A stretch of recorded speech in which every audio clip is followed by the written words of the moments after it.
Today we're going to be talking about some simple and very easy techniques to use when you're filming to make your footage look its absolute best. Just little things to have in the back of your mind that you're always conscious of, so when you want to get the best quality footage, you can actually do that. And the first one, very simple, very straightforward. A lot of people know this one, but we'll get to some other ones.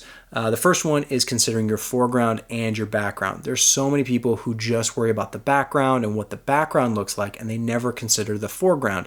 Foreground is actually really easy to implement into footage because oftentimes it just means moving the camera slightly behind something or a little bit lower, a little bit higher, and you still have the same background. You know, the background, that's easy. Everyone does the background, but you can start implementing foreground elements. Not always, you don't always have to do it, but it can certainly help just tell the story a little bit better. If you consider a shot like an over-the-shoulder shot of two people having a conversation, it's a lot better when you have the back of someone's head in the foreground, then you have your subject, and then you have the background, rather than just having one person isolated with a background. And there's no context for who they're talking to, what the scene is like. That's a very simple and straightforward situation, but oftentimes if you just want your footage to look a little bit better, it's introducing some kind of foreground element. The second thing you should do is consider lighting. This, again, very straightforward, but I see a lot of people who do not use lighting. If you're going to be shooting anything and you want it to look its best, you should light it, even if it's with one light. Okay, there's huge Hollywood film productions, and they have so many lights it can feel so overwhelming, and you say, I'm just not going to worry about it. I'm going to get a camera that does well in low light, and I'm just going to use the natural light of the space. You can do that, that's certainly fine, but it's not going to look its absolute best. If you can supplement the natural lighting of a space with intentional lighting that reinforces what's already there, but it adds to it and it supplements, you can actually get the contours to people's faces. You can highlight things in the background. You can do things with lighting, and that's what lets you paint the picture. If you're not doing lighting, you're just at the mercy of the space, and I will guarantee you that most architects, most interior designers are not lighting the space for filmmakers. Filmmakers have a very specific set of needs that they need that architects and interior designers are not considering. I've been into so many different spaces that have mixed color temp lights. Who's doing that? I don't know, but it's really annoying. You've got places where they've got windows, so you've got daylight coming in, and then you've got tungsten warm lights interior. Why are they doing that? I don't know. But they do these things constantly. So if you're just going in with a natural light, it's probably not going to be the best. Even if you have one light, the best thing you can do is use it as an edge light. A lot of people might say that you want to use it as a key light to kind of light your subject, but I find an edge light far more interesting to look at, and it looks more intentional than if you're just lighting your subject. Photographers do this all the time. If you're out in the sun and you take a picture of somebody, you don't have them face the sun where they're just full lit sun right in the face. You have them face away from the sun, so you use the sun as like an edge light or a hair light. It looks a lot nicer. It's a lot more flattering. Usually you can supplement with a bounce. You can pull some light in to kind of give yourself a key, give yourself some fill. But if you have that edge light, first and foremost, it just adds shape and dimension to the footage that otherwise would be pretty flat.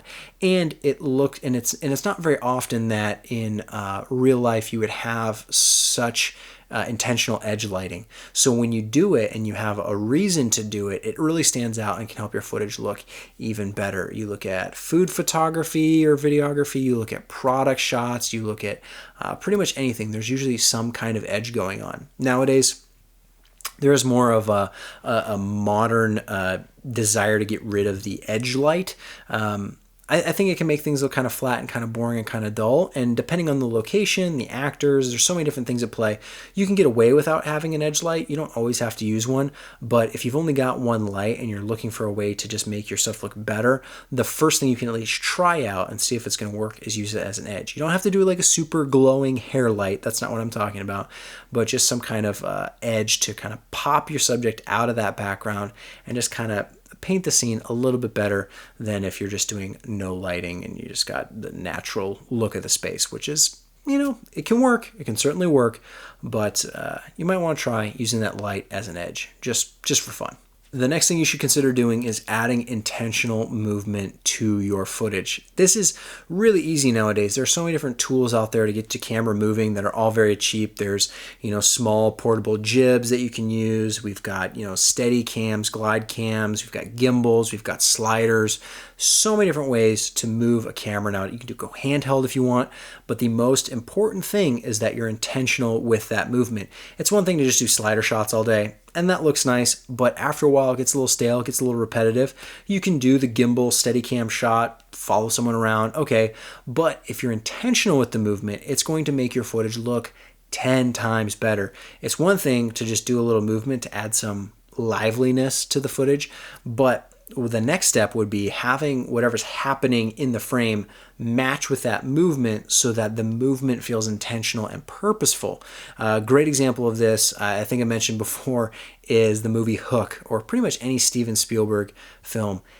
He does such a good job of directing movement and blocking and getting the scene moving, from the actors to the camera to everything just moving in kind of this, like a dance almost, like it's just a nice ballet of movement. And if you can do something similar where your movement is moving with the flow of motion of the actor in the camera, or dollying in for effect or dollying out for effect, there are just so many different things you can do with movement, and there can be a reason to do it. It's not just doing it because it looks cool.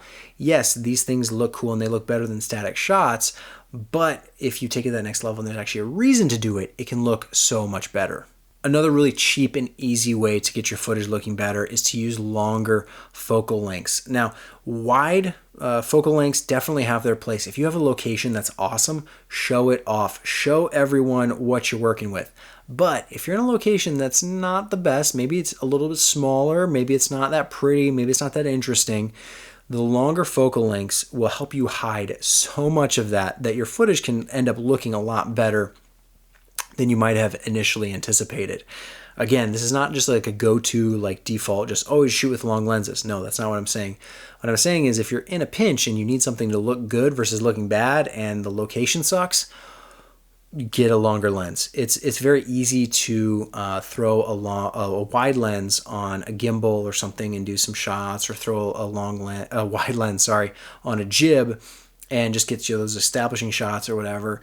But that's not sometimes always what you want to do. Maybe it's more interesting to put a longer focal length on the gimbal, or a longer focal length on the jib, and do something that way. It's worth playing around with if you're in a tricky situation where no matter what you're doing, it just looks bad. Try changing the focal length, go a little bit longer, blur a little bit more of that background, compress the image, and in general, not a hard set rule, but in general, that can tend to make your footage look a little bit nicer. Another thing you're going to want to keep in mind is the elevation, or the perspective with which you're filming. A lot of people are very comfortable moving the camera forward and back, side to side, all around. They go all around, but they never go up or down. And I don't know if it's just human nature because we're all used to being at eye level that we never think about going lower or going higher. At least a lot of people I see, it's not their common go-to. But if you keep this in mind, in the elevation of your camera, how high should it be, how low should it be, you can start getting a lot more variety in the terms of shots you're getting. And when you're putting together any kind of edit, you always want variety. If you are shooting with the same lens, from the same perspective, from the same angle, over and over and over again, your edit can be very, very stale. You want a good mix of like wide angle lenses, medium, long focal lengths. You want a good variety in terms of camera placement. High, low, left, right, forward, back, all over. You want all that stuff. And I think up and down is what people forget more often than not. They get very comfortable with the camera where it's at, because going up and down is usually harder, more difficult move to do in terms of like the time it takes to get the shot set up. But putting up a little bit higher, putting it down low, finding interesting areas to put the camera will separate your video project from something that's just like, oh, that's good, to something that's like, wow, that actually looks really, really great. And the final simple trick that's almost always going to make your footage look better is having different exposure levels in the different layers of your scene. So your foreground, your subject, and background have different lighting or exposure levels in them. So the foreground isn't just one uniform exposure, the subject isn't just one uniform exposure, the background isn't just one uniform exposure. There's spots of light, there's highlights, there's shadows, there's variety. This scene right now that you're looking at, pretty basic, pretty boring, because it's my office. It's a YouTube video.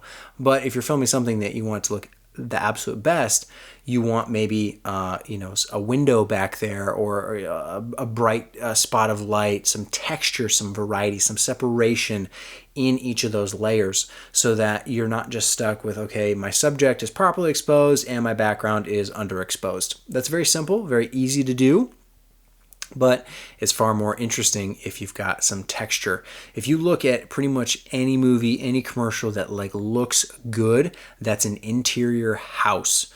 Okay, very typical, normal space that almost everyone is familiar with. However, if you've ever filmed in a house, you know that it almost always looks like crap. And the reason is most homes aren't designed in a way that would lend to the light hitting the walls from the windows in a way that would be appealing. So you'll see very, very frequently that there will be these light rays on walls, on cabinets, in the background, to just help break it up so it's not just one flat white or flat gray or flat beige color.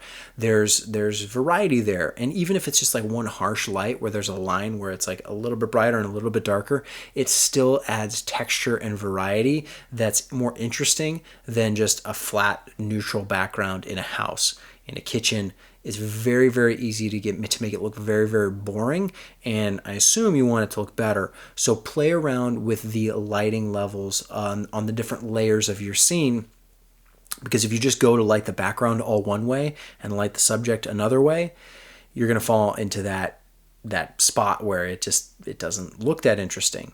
So keep that in mind next time you're out. Keep all those things in mind next time you're out on a project. They're little things that you can always have tucked away in the back of your mind, to where you don't have to, hopefully it should become a pattern where you don't have to make an active effort to think about it, because you're just always thinking about it.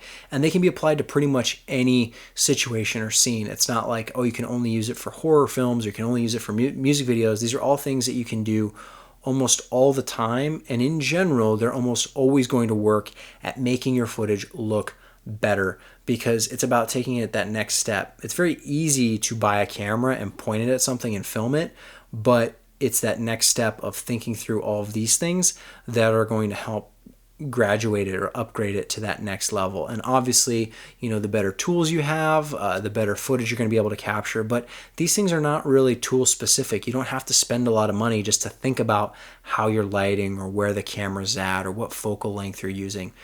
All very simple, all very basic, but just keep them in the back of your mind so your footage can actually look its best.